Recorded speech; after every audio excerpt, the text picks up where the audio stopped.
And he said to them, "Is a lamp brought in to be put under a bushel or under a bed, and not on a stand? For there is nothing hid except to be made manifest, nor is anything secret except to come to light. If any person has ears to hear, let them hear." Come, let us worship.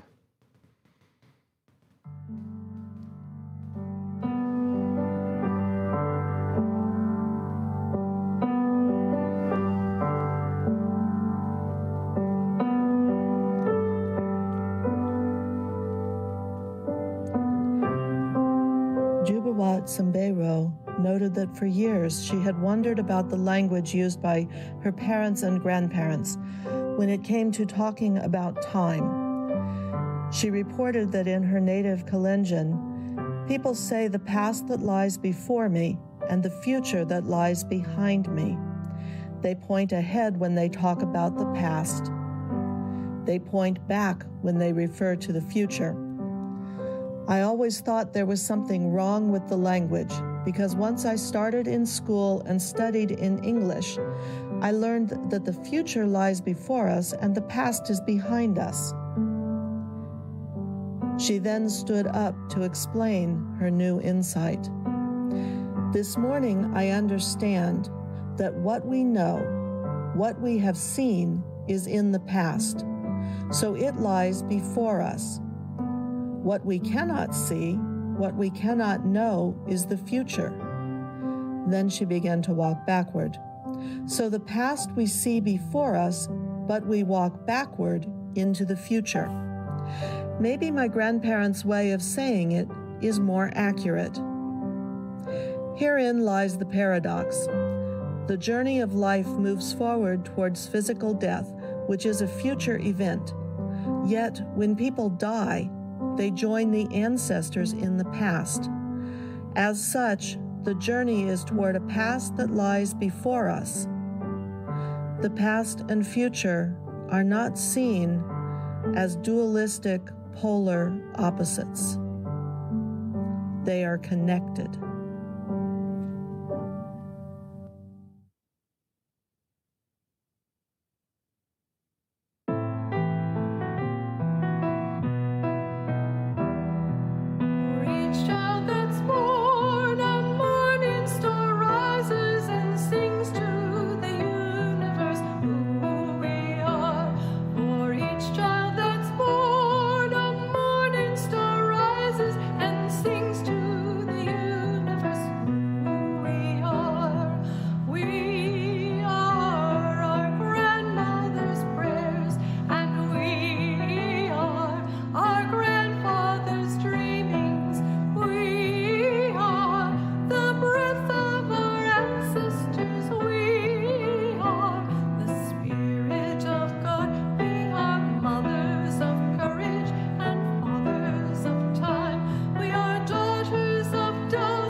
And so welcome to the Unitarian Church of Baton Rouge on this 4th of July weekend, or day, I guess, on today on the 4th of July.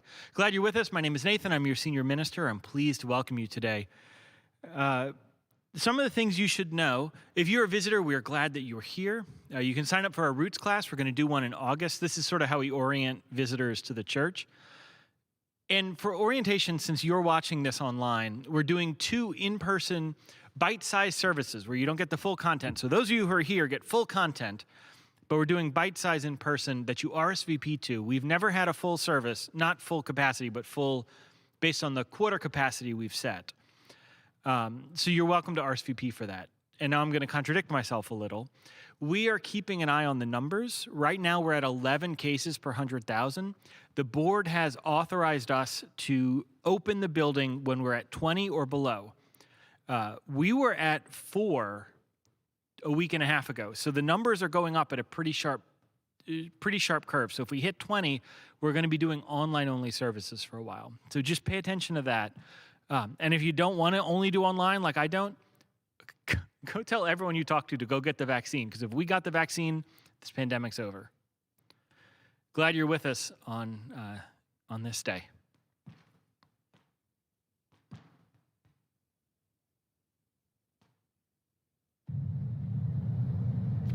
Stories are how we know who we are, how we place ourselves in our family stories, how we know what our grandparents' dreams and hopes and prayers were for their children and their grandchildren. We back slowly into the future, and the only things we see clearly are the things that have already happened. So something that's really common when things are stressful, like maybe the last year has been, is to close up, to not talk.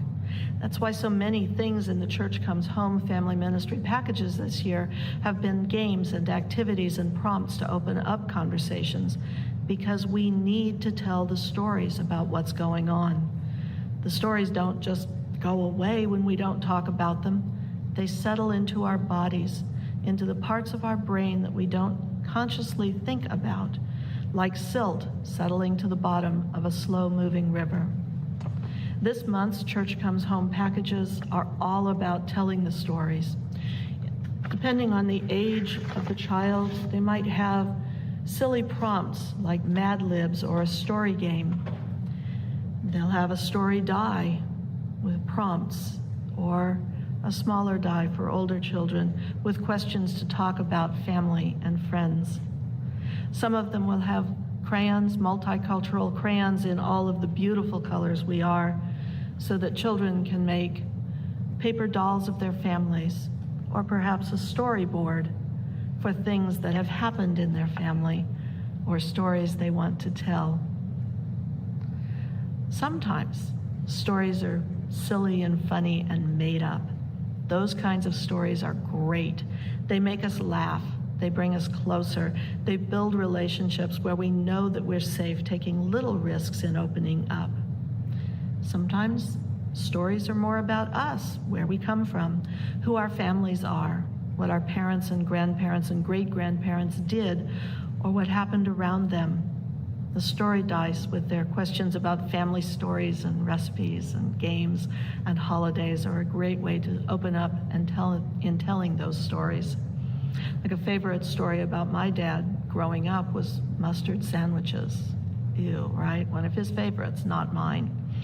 And his brother would go outside, and they had a pump for their well, and he would pump water over his bread and have a bread and butter sandwich, bread and water sandwich, double ew, right? And sometimes stories open us up to talking about hard things, about how we feel, or about things that we're worried about or scared of or ashamed of. Sometimes stories can end with big questions like, why did the world have to have a big sickness anyway? Or mustard sandwiches? No meat? It's the job of us adults to be ready to listen, to be ready to hear the stories, to be ready to tell our stories. Sometimes we're tempted to shut them down or push them aside, and sometimes we want to protect our children or ourselves from talking about the hard things or the sad things, the things that make us cry or make us angry. Like one of the things my dad didn't tell me about when he was a child was that the reason they had mustard sandwiches when he was 12 was that money was really, really tight living with his grandfather in the middle of the Great Depression. And I was a mother with grown children of my own before I learned that when my dad was 12, The reason he and his brother lived with his grandfather was because his mother, my grandmother, was traveling all over Texas and Oklahoma selling advertising to movie theaters in 1932 as a woman alone, a single mother. Not talking about the hard stuff is what was ingrained in my family life. It's a pattern I've had to work to unlearn because the stories don't go away. They just settle into our bodies and make us tense or anxious or easily angered. I have a lot of compassion for my father and my grandmother, who only wanted to tell the happy stories, the funny stories. And I understand that sometimes we want to have really good answers, the kind that fix things and make them the way they were before or the way they ought to be. We forget that some things can't be fixed. They can only be carried. And part of the way we figure out how to carry them is by talking things through. Stories tell us who we are. Listening to each other is how we learn who we are together. And what a gift it is to share our stories with each other. Today we're going to send a card to Rebecca Cummings as she's recovering from a hospitalization and an ICU visit. One of the things, back when Joel was the interim, Joel and I talked about is, what are we going to do about funerals and memorial services when this is over? You know, would there be a lot of them kind of waiting to go? And there are. So, just so you know, we're doing a service for Ed Allums on July 17th. Sabrina King on July 24th, Nancy Turkman on August 7th, and Jim Nichols on August 14th.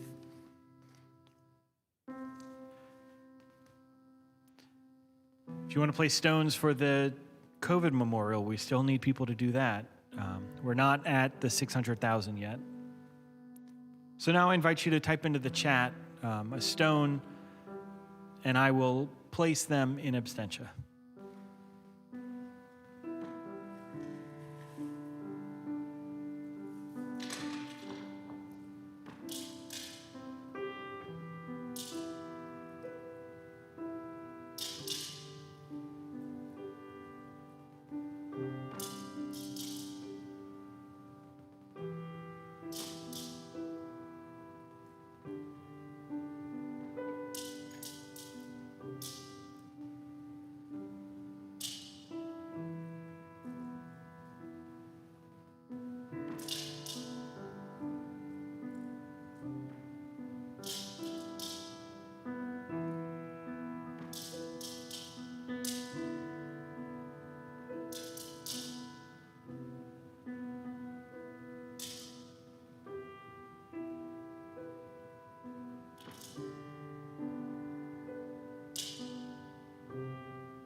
And we say together, with hope to make this a better world, we light this flame.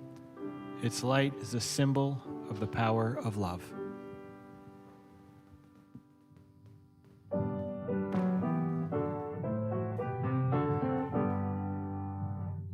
all that dwell below the skies, let songs of hope and faith arise.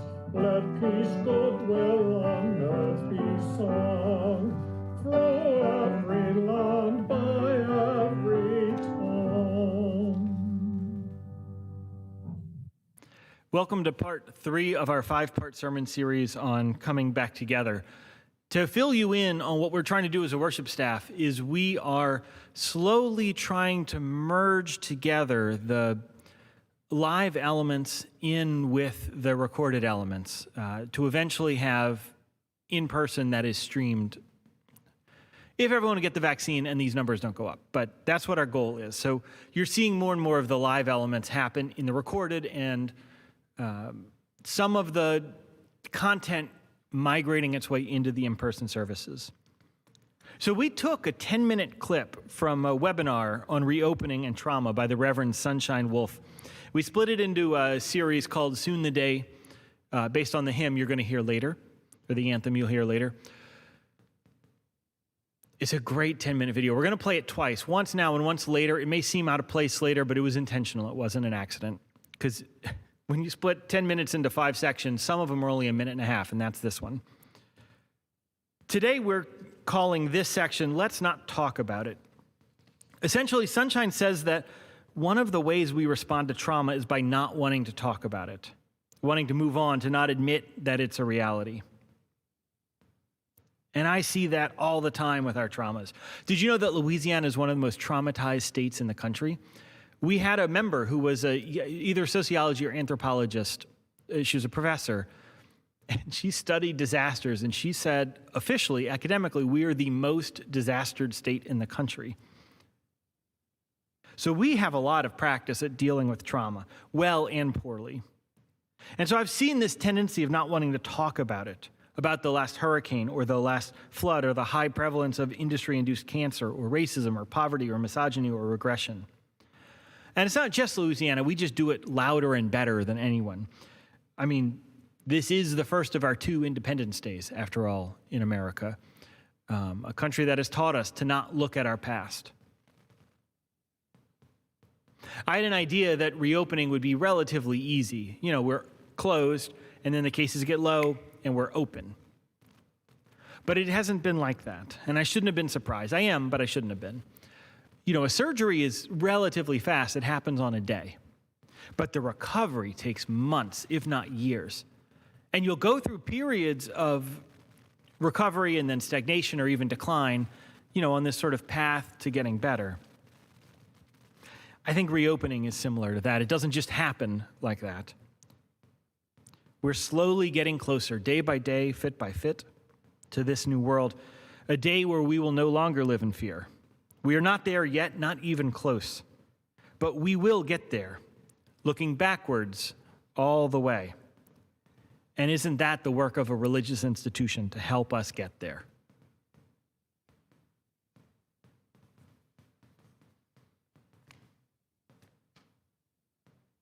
Yeah. So it's not going to be instantly over. And we already know this is going to be a slow process as folks are getting vaccinated. And even after everyone's been vaccinated, for some of our folks, it still won't be safe for them to come out because of how immune compromised or other things they're dealing with. It probably won't matter how many people are vaccinated. They still may not be able to leave their homes. And so we're dealing with people in a lot of stages of engagement and where they can be in their world. Folks will start to feel tired, more depressed, more exhausted. And I want to say, when I say folks, I mean you. Not just the people you serve, but you, the leaders. Your ministers, your religious educators, your board presidents, your RE teachers, your everybody who's doing any kind of leadership in your church are going through these things too. And so you want to do the things that help care for people. Allow them to enter slowly and to resist that urgency that may come as a result of wanting to get back to things as normal. It's really common for folks after a traumatic experience to not want to talk about it anymore. Even a slight mention of COVID might get some folks a little reactive. And that's where ritual helps you, those kinds of things. Would you join me in a moment of prayer and reflection? The God that we know and we see love and kindness and compassion and hope, be with us on this day. And hold this gathered congregation. Hold this city and this state and this country and this world as we still live in fear.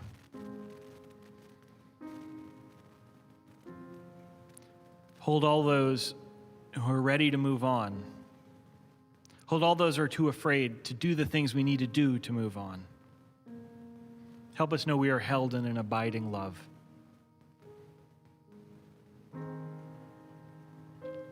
Help us see the world as it actually is, to acknowledge those who have suffered by institutes of state. Help us give unto you what is yours and unto Caesar's what is Caesar's. Help us to serve a greater good,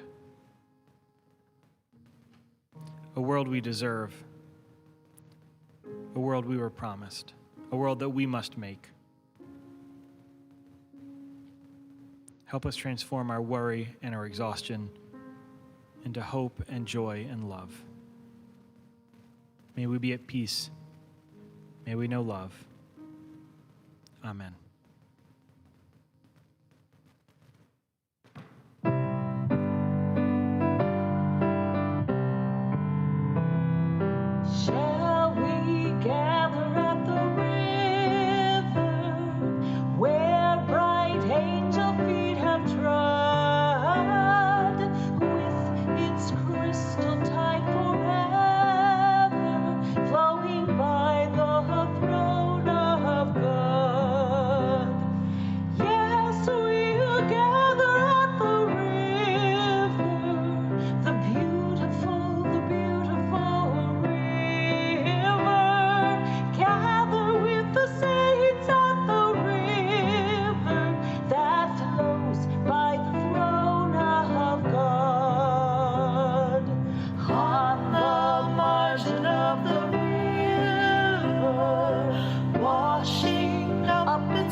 close by the throne of God.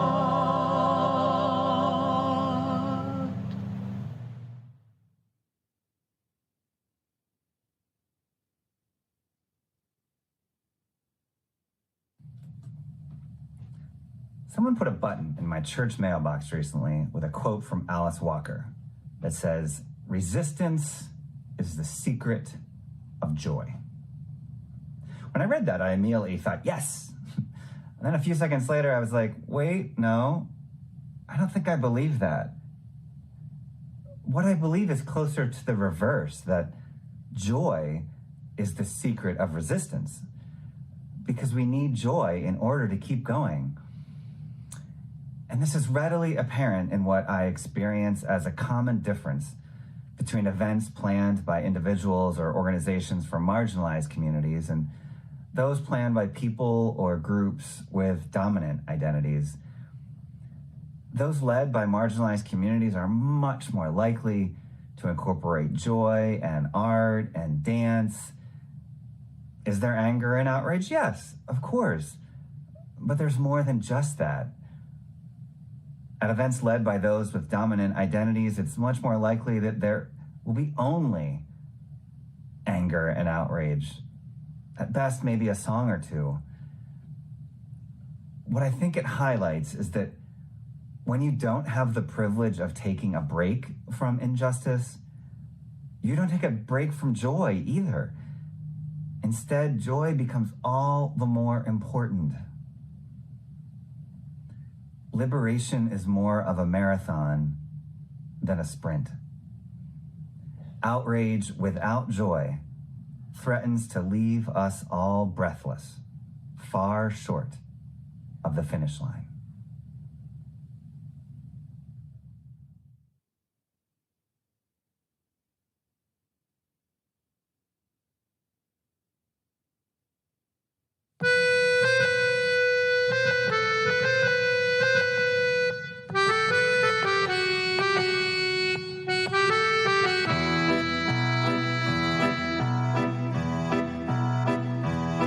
Soon the day will arrive when we will be together, and no longer will we live in fear.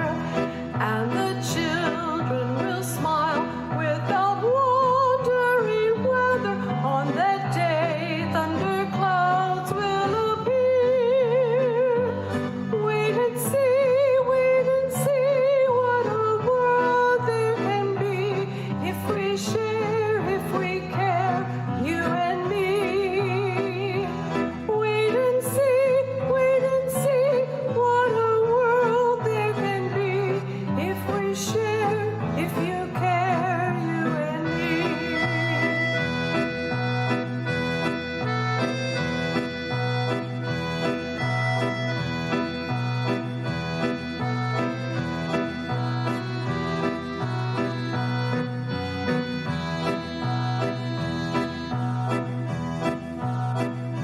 Some have dreamed, some have died to make a bright tomorrow, and our vision remains in our hearts.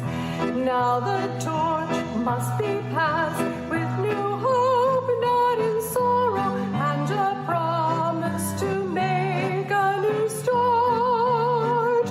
Wait and see what a world there can be if we share, if we care, you and me. Wait and see what a world there can be if we share, if we care, you and me.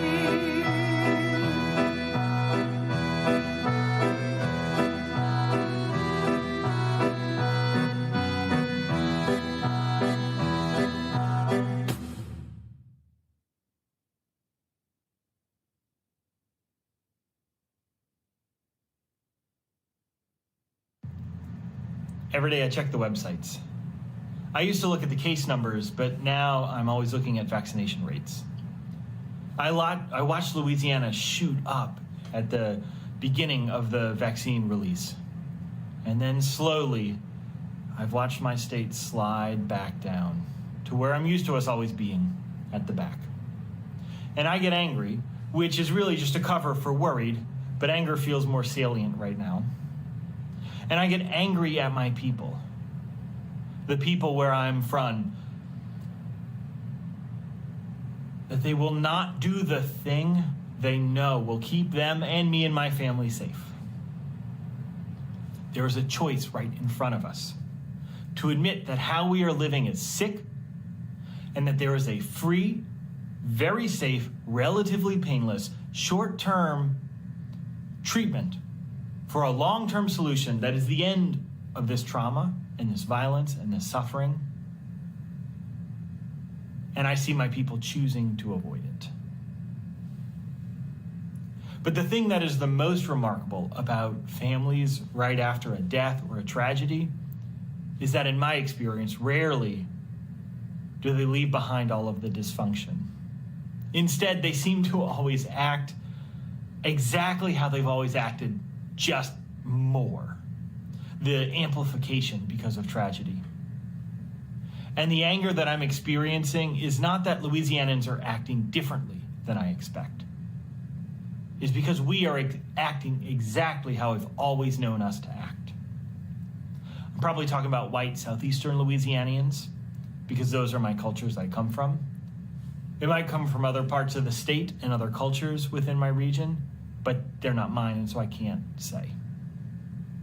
And I feel trapped by this. First of all, because I'm actually trapped by the lack of consideration for our own health. We are stuck in this pandemic until people can get the vaccine. People will get the vaccine. And also, because I can't safely share this frustration with my fellow Unitarian Universalists. You see, for far too long, I've seen our faith exchange universal salvation for individual absolution.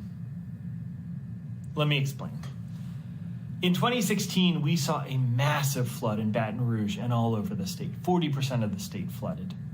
Actually, tomorrow marks the 5-year anniversary of Baton Rouge's Hell Summer, a summer that still leaves the Sterling family without justice, that still leaves the city traumatized by its violent police response to protests. A police force so afraid after 5 officers were shot and 3 killed that it left barricades around its building for more than a year. And thousands who flooded, now they have second mortgages on their homes. No way for financial stability. No promise of relief coming, and ready for more re-traumatizations by other storms, floods, hurricanes. But that's a sermon for a different day. I bring all of this up to say that when right during the flood, I put out a plea on Facebook for people to simply see us. It was a post, by the way, that I made that of my, however long social media has been around. My entire social media career got the most engagement, or I guess closest to being viral. And amidst all of the wonderful responses, all I asked was for people to just see us, see what we're going through. And I got wonderful responses, messages of support, more than $75,000 from Unitarian Universalists from all over the country, intended for Unitarian Universalists that flooded. And that money has still been helping. It helped 15 who flooded this past month here in this church. But there was a decidedly more potent response. I cannot tell you the number of responses I got that were some variation on the theme of, well, that's what you get for living in a red state. Or those of us liberals or Democrats or blues or whatever are sick of bailing out you red people. And if the 2016 flood didn't happen, those comments are almost entirely portable, all on their own, as responses to Hurricanes Laura, Rita, Katrina, Gustav. Name any election of any governor or representative or senator from this state could have seen the exact same responses. Ignoring the simplicity of the fact that Louisiana's political and partisan systems are more set up to justify and maintain a long history of systemic abuse to all people, but especially the descendants of the kidnapped and the stolen lands, by those enslavers and corporate and polluting executive elites. And ignoring the simplicity of lumping all of the vastly complicated country into 2 very different and contrived colors, this propensity to find ways to blame others for their own suffering points to a major theological failing of our collective faith.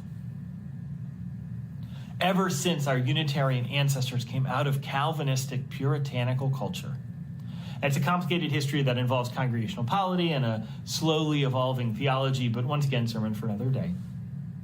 We've always struggled with this idea that there are the elect and there are the rest.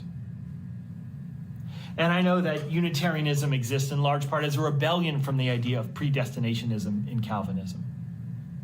This idea that from the very before you were born, God had already pre-selected who was going to heaven, who would be tortured forever in hell. But it still keeps showing up for us. Specifically, I see our people over and over opting for individual absolution, behaviors that save the individual, that absolve us individually of the sins of our systemic oppression, over universal salvation, the very universalistic idea that none are saved until all are saved. Look no further than the idea that we describe our sanctuaries as safe places, a place for like-minded people where we can be around, we can be safe from all those out in the larger world, as if somehow our friends and family and neighbors are not safe for us. Once again, I'm probably talking to white people here. It may translate to other races and cultures, but that's for you to discern. I saw this tendency flare up after Donald Trump was elected in 2016. I heard Unitarian Universalists tell me they would never visit my state because of how it voted, or telling me that we deserved the hurricanes because of how many people were red down here. I see it in our desire to distance ourselves from anyone who does not say the right words or act the right way. And I see it happening over and over with this pandemic. I cannot tell you the number of times I've heard about how many people deserve to die because they are too stupid or too ignorant or too hateful or whatever to wear masks or get the shots.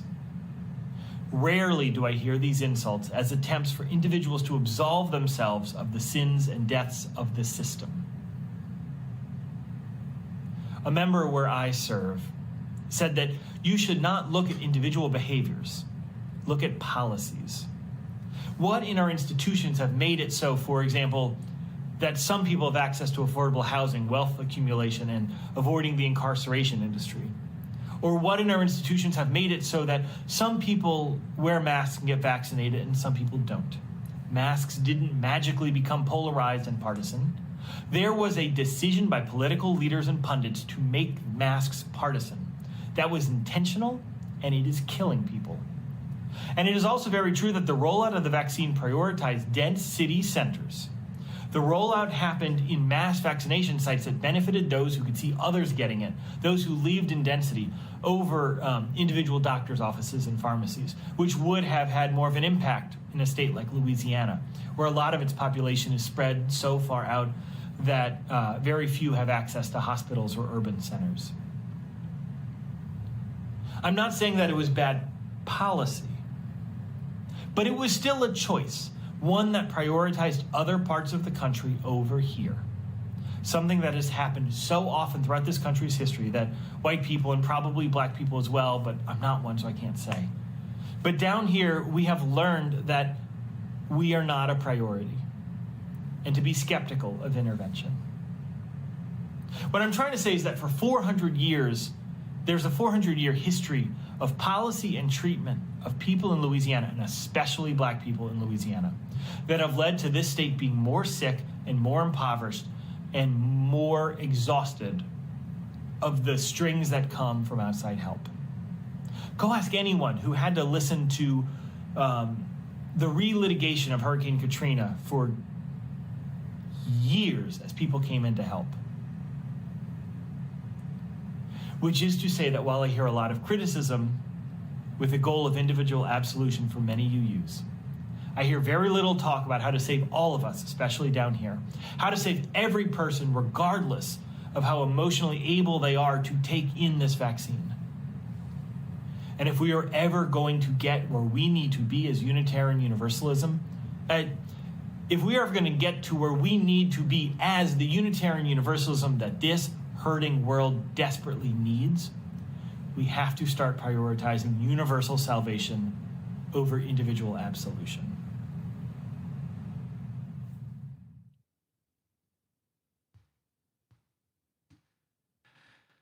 So we've started now every week sharing our offering. And this month we are sharing it with Planned Parenthood of the Gulf South. I don't know that many members of this church need to know a lot of why you should share with Planned Parenthood, except that our bodies are sacred, and sexuality is sacred, and people having control over their bodies is part of the religious work of this church. And Planned Parenthood does that work of giving people access to their bodies almost better than any organization. So would you go ahead and be very generous this morning as we share our offering? The morning's offering will now be given and received.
So it's not going to be instantly over. And we already know this is going to be a slow process as folks are getting vaccinated. And even after everyone's been vaccinated, for some of our folks, it still won't be safe for them to come out because of how immune compromised or other things they're dealing with.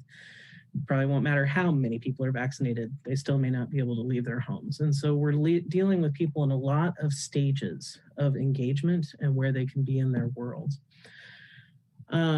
Folks will start to feel tired, more depressed, more exhausted. And I want to say, when I say folks, I mean you. Not just the people you serve, but you, the leaders. Your ministers, your religious educators, your board presidents, your RE teachers, your everybody who's doing any kind of leadership in your church are going through these things too. And so you want to do the things that help care for people.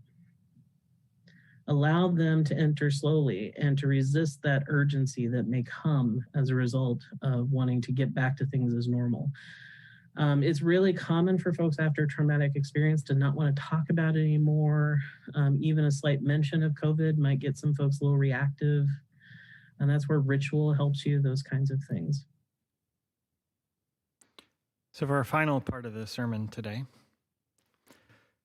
so the God that I know, and I know that that term does not work for everyone. So what I mean by that is that interconnected love of us all, that all-abiding love that holds us, that thing that pulls us towards love and justice, the thing that's greater than us yet within all of us. That God that I know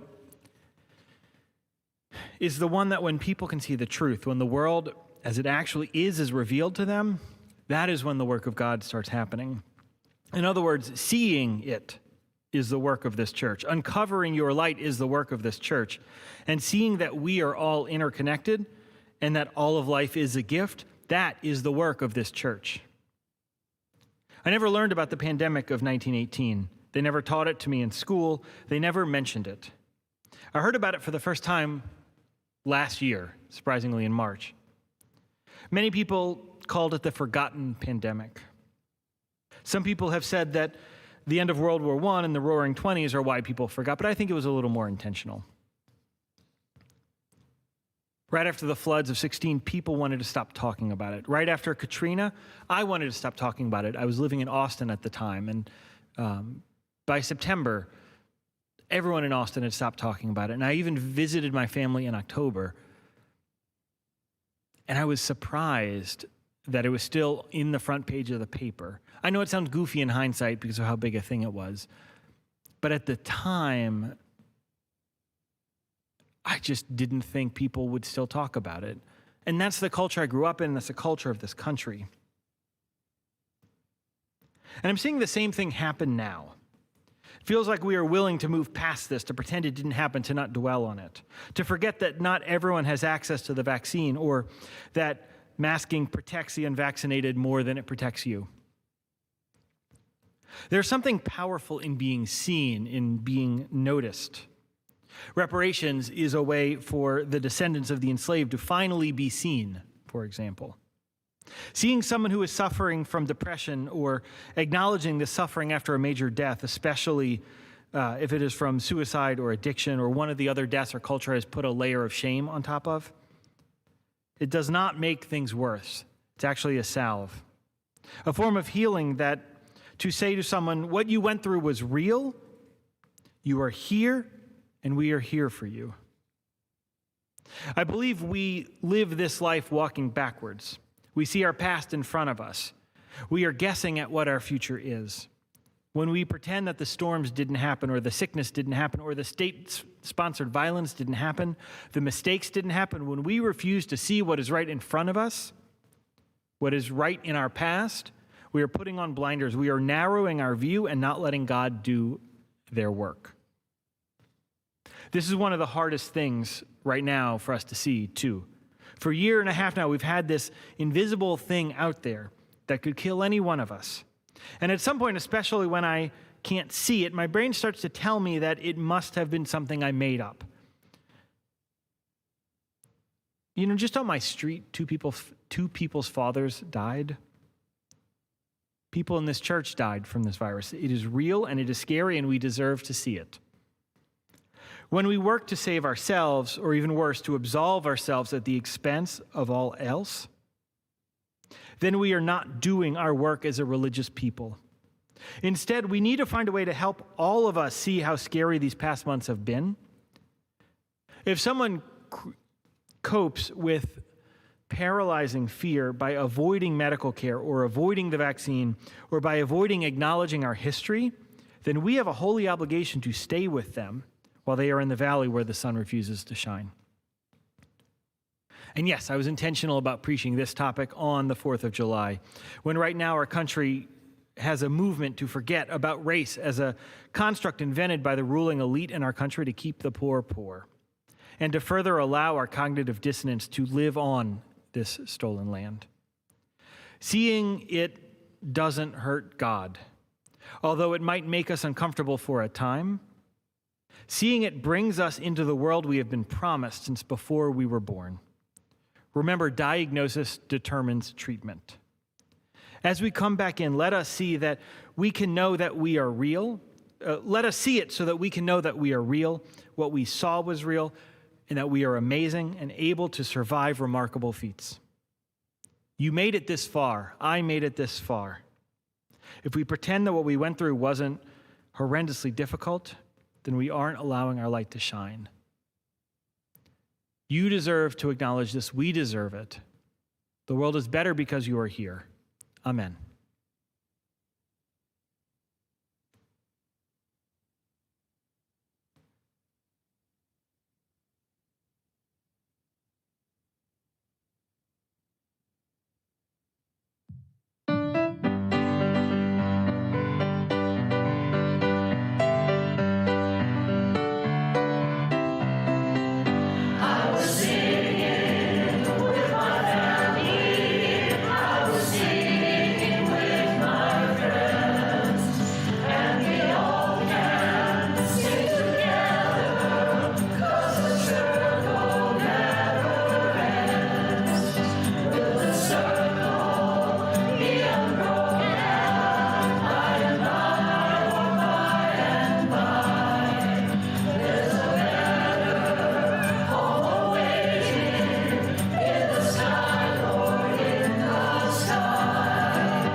When you were made, it was very good.